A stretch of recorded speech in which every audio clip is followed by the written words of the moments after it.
മരിച്ചെന്ന് തോന്നണേ.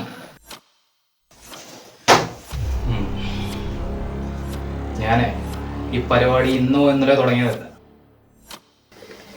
ഇവിടത്തെ പരിപാടികളൊക്കെ നിർത്തിക്കോ, എത്രയും വേഗം നാട്ടിലേക്ക് തിരിക്കാൻ. ഈ മെഡിക്കൽ ടേംസിൽ പറയുവാണെങ്കിൽ ഹോമിസൈഡൽ ടെൻഡൻസി എന്നൊക്കെ പറയും. മറ്റൊരു കാരണമോ മുൻവൈരാഗ്യമോ ഇല്ലാതെ ചെയ്യുന്ന കൊല. പിന്നെ അവിടെ കാണുന്ന മൊത്തം ചോര. ഞാൻ ഈ ഭൂമുഖം വിട്ടു പോയാലും എന്നെ പുനർജീവിപ്പിക്കുന്ന എൻ്റെ കഥ. അതൊന്നും നിങ്ങളോട് പറഞ്ഞ പേരല്ലേ, അവൻ മരിച്ചു എന്നുപോലും എനിക്കറിയത്തില്ല ശരിക്കും. അതറിയണമെങ്കിൽ നമുക്ക് ഇവനെ കൈ കിട്ടുക തന്നെ ചെയ്യണം.